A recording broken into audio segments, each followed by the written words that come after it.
उत्तर प्रदेश में हलाल सर्टिफिकेशन पर योगी सरकार के बयान के बाद पूरे देश में एक नई बहस शुरू हो गई है। एक तरफ हलाल सर्टिफिकेशन पर कई गंभीर सवाल हैं, तो दूसरी तरफ ऐसे लोगों की भी कमी नहीं जो इस पक्ष में है। सबसे पहले आपको बताते हैं कि हलाल सर्टिफिकेशन होता क्या है।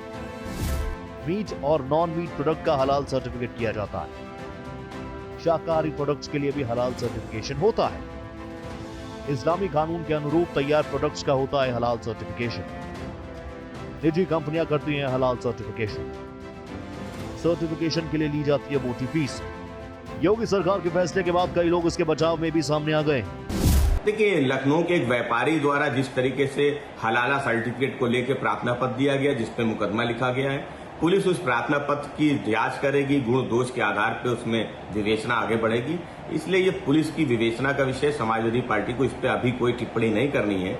लेकिन भारतीय जनता पार्टी की सरकार की नाक के नीचे अगर इस तरीके के धंधे चल रहे हैं, मिलावटी सामान के धंधे चल रहे हैं, फर्जी सर्टिफिकेट के धंधे चल रहे हैं, तो ये उत्तर प्रदेश की सरकार पर बड़ा सवालिया निशान है। सरकार केवल हिंदू मुसलमान के मुद्दे से इस विषय को देखना चाहती है।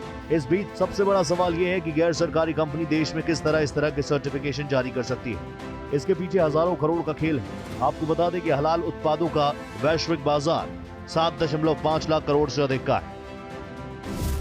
हलाल उत्पादों की ग्लोबल स्तर पर हिस्सेदारी 19%। 7.5 लाख करोड़ रुपए से अधिक का बाजार। भारतीय कंपनियों की हिस्सेदारी करीब 80,000 करोड़ है। केवल मांस ही नहीं, खाने की दूसरी चीजों का भी सर्टिफिकेशन होता है। सरकारी संस्था ऐसा कोई सर्टिफिकेट जारी नहीं करती।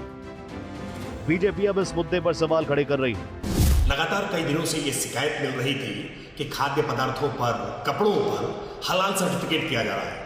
ये हलाल सर्टिफिकेट करना पूरी तरह से धोखेबाजी है। यह सांप्रदायिक सद्भाव को बिगाड़ने की एक चेष्टा हो सकती है।